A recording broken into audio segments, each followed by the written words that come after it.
Sarvodaya Bharat party के राष्ट्रीय अध्यक्ष श्री कृष्ण नारायण पांडे के नेतृत्व में आज स्वामी डॉक्टर विनय के पक्ष में चुनावी रणनीति पर चर्चा करते हुए राष्ट्रीय पदाधिकारी एवं गणमान्य सदस्य इस अवसर पर श्री कृष्ण नारायण पांडे ने मीडिया से बात करते हुए कहा, गोरखपुर तो मेरा घर रहा है। मैं बार बार आता रहा हूँ। यहीं से हाई स्कूल और इंटर सेंट्रल न्यूज़ और दिल्ली से किया है। लेकिन इस बार डॉक्टर विनय के चुनाव के लिए उसी संदर्भ में अपनी हर तरह की प्लानिंग और इनके विजय की पूरी प्रक्रिया उसके संबंध में आए हुए हैं हम लोग। और जैसा कि देश के सभी लोग जानते हैं कि पिछले 7.5 साल से हम लोग भारत के संविधान को जन जन तक पहुंचाने का महायज्ञ कर रहे हैं। जैसे 8 लाख स्वतंत्रता बलिदानियों की कुर्बानी 1857 से 1947 तक, जिन्होंने फांसी के फंदे चूमे या गोलियां खाई या स्वतंत्रता आंदोलन में अपना सर्वस्व सुहा किया, उनकी तपस्या से जो आज़ादी की गंगा, लोकतंत्र की गंगा और संविधान की गंगा अवतरित हुई, जिसने जनता को सशक्त किया, जनता को इस देश का मालिक बनाया, गणराज्य बनाया, लोकतंत्र बनाया। दुर्भाग्य ये रहा कि वह आज़ादी, लोकतंत्र और संविधान की गंगा जन जन तक नहीं पहुंची। हम लोग पिछले 7.5 साल से गांव-गांव, शहर-शहर जाकर जब सब ये बातें कहते हैं, कितने लोग संविधान जानते हैं, तो मुश्किल से कहीं एक आध व्यक्ति ऐसा मिलता है कि जो संविधान जो जाना हो। अक्सर जब सवाल पूछते हैं कितने लोग संविधान जानते हैं, तो नगण्य सा उत्तर मिलता है। जबकि संविधान का पहला मूल कर्तव्य भारत के हर नागरिक को संविधान का पालन करना है, उसके आदर्शों का आदर करना है। पालन और आदर के लिए जानना जरूरी है। तो हम लोग एक दूसरे आज़ादी की लड़ाई कह लीजिए या भगीरथ बनकर जन जन तक संविधान की गंगा, लोकतंत्र की गंगा, आज़ादी की गंगा ले जा रहे हैं। और संविधान पास करते समय संविधान सभा के अध्यक्ष राजेंद्र बाबू ने कहा था कि जब तक अच्छे, चरित्रवान, ईमानदार, संवेदनशील लोग चुनकर नहीं आएंगे, ये अच्छा संविधान भी देश की रक्षा या देश को खुशहाल नहीं कर पाएगा। क्योंकि संविधान हमने एक सिस्टम के रूप में बनाया है, लेकिन इसमें प्राण प्रतिष्ठा उन लोगों द्वारा की जाएगी जिनको जनता चुनेगी। तो उन्होंने दोहरी जिम्मेदारी दी थी जनता को कि वह अच्छे, चरित्रवान, ईमानदार, संवेदनशील लोगों को चुने, और अच्छे, चरित्रवान, संवेदनशील लोगों को यह जिम्मेदारी दी थी कि वो चुनाव में भाग लें। आज स्थितियां ऐसी हैं कि अच्छे लोग चुनाव में भाग लेने से कतराते हैं। तो सर्वोदय भारत पार्टी में कई बार सेशन के साथ चुनाव आयोग में रह चुका हूँ। इलेक्शन कमिश्नर जब सेशन थे, ऑब्जर्वर के रूप में टफेस्ट इलेक्शंस कंडक्ट कराए। और जब सेशन रिटायरमेंट के बाद चेन्नई में रहते थे, मैं वहीं पर पोस्टेड था, तो अक्सर मैं उनके पास चला जाता था। और सेशन बहुत दुखी होकर के, उनकी आंखों से आंसू आ जाते थे। वो कहते थे कि पांडे, इतना अच्छा हम लोगों ने इलेक्शन सिस्टम बनाया, लेकिन अगर इनपुट ही खराब है, अच्छे लोग चुनाव में भाग ही नहीं लेंगे, तो जीतेंगे कैसे? जैसा इनपुट होगा वैसा आउटपुट होगा। तो हमने उनको कहा था कि रिटायरमेंट के बाद या जैसे ही मैं स्वतंत्र हुआ, पूरे देश में इनपुट सुधारने के लिए, पब्लिक के पास बेटर अल्टरनेटिव देने के लिए पूरी तरह से, पूरी ताकत से लग जाएंगे। उसी कड़ी का हम लोगों ने अभी तक चुनाव में कई बार भाग लिया, 17 में भी, 19 में भी। लेकिन एक बार अब ऐसा मौका आया है कि एक अच्छा प्रत्याशी, जो कि यहाँ पर पिछले 7-8 साल से लगातार अपने सेवा की वजह से सबके दिल में स्थान बना चुका है और बिल्कुल जीतने के कगार पर है, स्वामी डॉक्टर विनय। तो इसलिए इनके प्रचार प्रसार के लिए हम लोग आए हैं। ये पहले व्यक्ति होंगे विधानसभा में यूपी के जीत करके जाने वाले, जो जनता की आवाज़ बनेंगे। ये जीतने के बाद जो जनता इनको वोट देगी, उसके प्रतिनिधि रहेंगे, न कि सर्वोदय भारत पार्टी या हमारे प्रतिनिधि रहेंगे। ये प्रतिनिधि उन्हीं के रहेंगे। सर्वोदय भारत पार्टी दरअसल एक फैसिलिटेटर है। हम संविधान के एक वर्कर हैं जो फैसिलिटेट कर रहे हैं कि यहाँ का जो सबसे ग्रामीण क्षेत्र का सबसे अच्छा व्यक्ति है, वो विधानसभा में पहुंचे। हम लोग एक पुल का काम कर रहे हैं, क्योंकि जब संविधान ने जनता को राज्य दिया है, शक्ति जनता के पास दी है और जनता को अपना प्रतिनिधि चुनना है, तो ये कैसी बात है कि जनता किसी को अपना वोट दे के प्रतिनिधि चुनती है और विधानसभा में या लोकसभा में वोट देते समय या किसी मुद्दे पर बहस करते समय वो इन लोगों से जिनके वो प्रतिनिधि है आकर के उनकी राय नहीं पूछता है। वो किसी पार्टी के आका का गुलाम हो जाता है, कभी किसी पार्टी का गुलाम हो जाता है। जनता का तो खत्म हो गया। ये तो लोकतंत्र की हत्या हो गई। लोकतंत्र तभी जीवित पुष्पित पल्लवित होगा या आज़ादी के उन दीवानों के सपने तभी पूरे होंगे जब जो जीतता है वो जिस जनता का प्रतिनिधि है उन्हीं की राय वहां रखे। उसी दिन हिंदुस्तान में लोकतंत्र आएगा। आज अभी लोकतंत्र आया ही नहीं है। आज तो स्थितियां ऐसी हैं कि जैसे आप कोर्ट में किसी को अपना प्रतिनिधि भेजते हैं और वहां आपसे ब्रीफ लेकर के ना वहां बहस करे, आपकी बात वहां ना रखे, वो किसी दूसरे जो पूंजीपति जो जिसने धन लगाया है उसकी बात कहने लगे या किसी और थर्ड पार्टी की बात वहां कहने लगे। यहाँ लोकतंत्र में जनता को अपना प्रतिनिधि चुनना है और स्वामी विनय गोरखपुर ग्रामीण के लिए सबसे उपयुक्त प्रत्याशी हैं। इसलिए इनके चुनाव के लिए हम लोग यहाँ आए हैं और यह बात जन जन तक पहुँचाना चाहते हैं कि आप अपने प्रतिनिधि चुनो। आप डॉक्टर विनय को वोट दो या आप खुद तय करो। मेरे कहने से या किसी के कहने से आप वोट मत दो। आप खुद तय करो कि जीतने के बाद कौन आपका प्रतिनिधि बना रहेगा। हम तो कहते हैं कि पूरे हिंदुस्तान में इस बात को मैं कह रहा हूँ सोशल मीडिया से, अदरवाइज भी देश पांचों प्रदेशों में जहाँ जहाँ चुनाव हो रहे हैं हर मतदाता से कह रहे हैं कि वोट देने के पहले आप 2 शपथ लीजिए। जो भी वोट मांगने आया है वो 2 शपथ पत्र आपको दे, किसी भी पार्टी का हो अदरवाइज भी, कि पहला जीतने के बाद वह आपका प्रतिनिधि रहेगा और हर मुद्दे पर विधानसभा में वोट देते समय या बहस करते समय या विचार रखते समय 2-4 दिन अपने विधानसभा में आएगा और आपसे राय लेगा कि हम इस मुद्दे पर क्या बोलेंगे, आपके जो मेजॉरिटी ओपिनियन हो। एक तो ये शपथ दे कि किसी पार्टी या किसी आका या किसी थर्ड व्यक्ति का नहीं, आपका प्रतिनिधि बना रहेगा। और दूसरा, जब जनतंत्र है, जनता मालिक है, तो उस मालिकियत की वो कद्र करेगा। अगर वो जीत गया या उस पार्टी जीत गई, उसका मुख्यमंत्री बन गया या प्रधानमंत्री बन गया, तो वह तभी तक पार्टी में रहेगा जब तक कि उनकी पार्टी जनता की मालिकियत को स्वीकार करती है। और स्वीकारने का पहला तथ्य ये होगा, पहला फैक्ट ये होगा कि जनता मालिक रहेगी तो मालिकों के लिए मालिकों का रास्ता इन सेवकों के आने जाने से नहीं रोका जाएगा। तीनों पालिकाएं, चाहे विधान सभा हो, चाहे कार्यपालिका हो, चाहे न्यायपालिका हो, सब की सब जनता की सेवक हैं, प्रतिनिधि हैं। मालिक जनता है। उत्तर प्रदेश में कितनी बस इस प्रश्न को तो ये सेवकों के आने जाने से मालिकों का रास्ता नहीं रोका जाएगा। और पूरी दुनिया के 262 से अधिक देशों में हिंदुस्तान अकेला देश है जहां जनता का रास्ता रोक करके मालिकों को गुजारा जाता है। घंटों घंटों मालिकों को खड़ा रहना पड़ता है, प्रसव होते हैं सड़क पर और कई बार पेशेंट्स हॉस्पिटल नहीं पहुंच पाते हैं। तो यह खत्म होना। तो ये 2 शपथ लीजिए कि इन सेवकों के और आपके खुद जीत जाने, मुख्यमंत्री बन जाने से जनता का रास्ता नहीं रोका जाएगा और वह जनता के प्रतिनिधि बने रहेंगे, न किसी पार्टी के। अब आपका दूसरा सवाल, उत्तर प्रदेश के क्या? उत्तर प्रदेश में कितनी सीटों पे आपकी पार्टी चुनाव लड़वा रही है? दरअसल हम लोग तो ये पेड़ की तरह, लोकतंत्र के पेड़ की तरह से उग रहे हैं। कहीं एक पत्ता निकल आता है, कहीं एक फूल निकल आता है। जिस तरह इस विचारधारा का जहाँ जो मिल जाता है। डॉक्टर स्वामी विनय एक फूल हैं जो अब पुष्पित पल्लवित होने जा रहे हैं, विधानसभा में जा रहे हैं।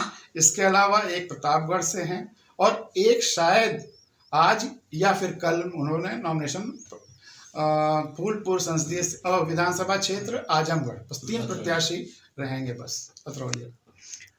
गोरखपुर ग्रामीण से आप डॉक्टर विनय को लड़ा रहे हैं? हम नहीं लड़ा रहे हैं, आपकी पार्टी लड़ा रही है। पार्टी एक फैसिलिटेटर है। मैंने कहा वो उन्हीं के प्रतिनिधि रहेंगे। वो हमारे जीतने के बाद गिरीश पांडे या सर्वोदय भारत पार्टी नहीं कहेगी इस मुद्दे पर आप क्या वोट दें। ग्रामीण के जस्ट लोगों की समस्याओं को लेकर के और लोग उसी अनुसार विधानसभा में बोलेंगे। ग्रामीण के जस्ट बगल में वीवीआईपी सीट है गोरखपुर सदर की, वहां पर आपकी पार्टी नहीं लड़ा रही है, तो क्या डायरेक्टली या इनडायरेक्टली आप वर्तमान सरकार को वॉकओवर देने के मूड में हैं? इस तरह के प्रश्न कभी दिमाग में आए नहीं। हम लोग तो संविधान तक पहुंचे। डॉक्टर स्वामी वहां सेवा कर रहे हैं। इस तरह से एक ही सवाल क्यों पूछ रहे हैं? अगर 403 सीटें हैं और 3 पर है तो 400 को हम वॉकओवर दे रहे हैं, ये कह सकते हैं। लेकिन वॉकओवर देने की शक्ति मुझ में कहाँ है? वीवीआईपी सीट तो गोरखपुर सदर है। हम लोग ये हर सीट वीवीआईपी है। जब मालिक जनता है तो और हर सब नौकर हैं जो अपने को वीवीआईपी समझते हैं। ये हिंदुस्तान का दुर्भाग्य है, यहाँ वीवीआईपी कल्चर है। वीवीआईपी जनता है और बाकी सब सेवक हैं। यही बात जिस दिन जान जाएंगे तो फिर पूरा देश जैसा भगत सिंह, सुभाष चंद्र बोस, महात्मा गांधी चाहते तो वैसा बन जाएगा। जनता वीवीआईपी है, इसको पूरे हिंदुस्तान के हर नागरिक को महसूस करना हो। गोरखपुर ग्रामीण की जनता से आप क्या अपील करेंगे? कि वह ये माने कि वह मालिक हैं और जो सबसे अच्छी सेवा कर रहा है या कर सकता हो, अपनी आंखें खोल करके उसको वोट दें। खुद को प्यार करो। This is Archana, international peak performance strategist. खुद ही खुद की मुस्कुराहट की वजह बनो, कोई और आप नहीं है। यही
मैं सर्वोदय भारत पार्टी में एक कार्यकर्ता हूं और एक दायित्व मुझे दिया गया है राष्ट्रीय महासचिव का, उसको निभाने की कोशिश कर रहा हूं। गोरखपुर आपका आना किस सिलसिले में? गोरखपुर ऐसा नहीं कि हम लोग पहली बार आए हों। इस बार हम लोग विशेष रूप से एक अच्छे व्यक्ति को, जो कि लगातार गोरखपुर की ग्रामीण अंचलों की सेवा में लगा हुआ है, अपने माध्यम से, अपने तरीके से, उसके निर्वाचन जो लड़ने जा रहा है उसके लिए हम लोग आए हैं। और हम लोग की कोशिश है कि लगातार हम लोग कोशिश कर रहे हैं 2014 के बाद जब हम लोग रिटायर हुए हैं कि अच्छे से अच्छे व्यक्ति विधानसभा और देश की सर्वोच्च जो लोकसभा है उसमें पहुँचे। इस प्रयास में हम लोग लगे हुए हैं। आपके राष्ट्रीय अध्यक्ष जी ने बताया कि आप 3 सीटों पर कंटेस्ट कर रहे हैं। किन मुद्दों पर आपकी लड़ाई है? हमारा तो बस सिर्फ एक ही मुद्दा है कि जो वर्तमान में जो सबसे अच्छे लोग हैं वही जाएं। एक ही मुद्दा हम लोग लेके चलते हैं। जो समाज से जो ले रहा है, अगर वो व्यक्ति समाज को उससे ज़्यादा दे रहा है, ऐसा व्यक्ति ही उच्च स्थानों पर पहुँचे ताकि वो समाज को कुछ और दे सके। अच्छे की परिभाषा? अच्छे की परिभाषा अलग अलग तरीके से अलग अलग हो सकती है। वर्तमान जैसे कि डॉक्टर विनय को ही उदाहरण के स्वरूप ले लें। आप भगवान की अद्भुत रचना है, इस धरती पे हैं, और आपका चाहते तो अपने गृहस्थ जीवन में ही संतुष्ट रह लेते, परंतु गृहस्थ जीवन को साथ में चलाते हुए लोगों की सेवा में लगे हुए हैं, समाज की सेवा में लगे हुए हैं। अर्थात डॉक्टर विनय को जो प्राप्त हुआ अपने गृहस्थ आश्रम के लिए, उसका इस्तेमाल समाज को और कुछ देने के लिए, सेवा करने के लिए जो दिया, ये अच्छे व्यक्ति का परिचायक है। वर्तमान सरकार भी तो अच्छे कार्य कर रही है, उसका भी तो दावा है कि अच्छा कार्य हो रहा है, अच्छा सुशासन हो रहा है। सरकार जनता के द्वारा चुनी हुई है, जन जन के द्वारा चुनी हुई है। जनता जो टैक्स देती है उसको वो खर्च करती है, उपयोग में लाती है, उसका मिसयूज भी कर सकती है, उसका सदुपयोग भी कर सकती है। जो अच्छा किया उसके लिए उनको साधुवाद, जो नहीं कर पाए या खराब किया उसके लिए हमें इसलिए कमेंट नहीं करना है कि जनता इसका जवाब इस चुनाव में देगी। डॉक्टर विनय के पक्ष में गोरखपुर ग्रामीण की जनता से आप क्या अपील करना चाहेंगे? हम ग्रामीण जनता से यही अपील करना चाहेंगे कि उन्होंने डॉक्टर विनय को पहचाना है, पहचानने में 7 साल लगाए हैं और अच्छी तरह से आप पहचान गए हैं कि वो उनके बीच में रहेंगे, उनकी आवाज़ को हर जगह उठाते रहे हैं, उठाते रहेंगे। इसलिए अपना प्रतिनिधि डॉक्टर विनय को इस बार निर्वाचित करें और उसका एक अच्छा उदाहरण पूरे देश में आवे। लोगों ने तो यहाँ तक कहा है कि इस सफलता के बाद हार्वर्ड यूनिवर्सिटी हम लोग को बुलाएगी और वहाँ पे एक इसकी बात करेगी कि कैसे कैसे चुनाव अच्छे व्यक्तियों को पहुँचाता है ऊपर तक। चलिए, बहुत बहुत धन्यवाद आपका। धन्यवाद। खुद को प्यार करो। This is Archana, international peak performance strategist. खुद ही खुद की मुस्कुराहट की वजह बनो, कोई और आप नहीं है। यही सबसे पहले आपको बधाई, आपका पर्चा जो है वैध करार दिया गया और एक प्रत्याशी आप गोरखपुर ग्रामीण के घोषित हुए हैं भारत सर्वोदय पार्टी के बैनर के तले। आप किन मुद्दों पर गोरखपुर ग्रामीण से चुनाव लड़ रहे हैं? गोरखपुर ग्रामीण जो विधानसभा है इसमें बहुत सारा जो एरिया है वह ग्रामीण का है। यहाँ पर जो किसानों की दुर्दशा है, यहाँ पर मैं देख रहा हूँ कि 2-3 बातें बहुत ही कॉमन हो गई हैं। जैसे जब भी बाढ़ आती है तो इस क्षेत्र का लगभग 80% लोग असहाय हो जाते हैं। उनको लगता है कि जैसे उनके आगे पीछे कोई नहीं है। विगत कई हम बाढ़ जब आती है तो मैं लगातार जनता के बीच में रहा हूँ।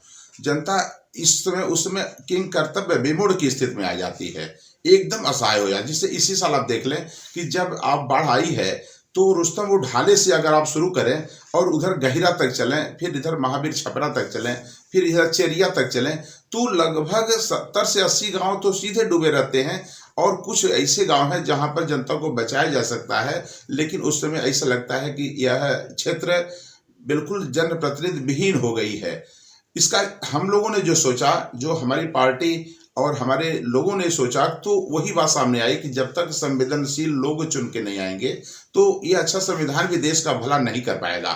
और दूसरी बात हम लोगों ने जो देखा यहाँ पर कि जब चुनाव में जो प्रत्याशी है जब करोड़ों रुपया खर्च करता है तो चुनाव जीतने या हारने के बाद वो जनता के संसाधन को लूटता है और कई गुना लूटता है।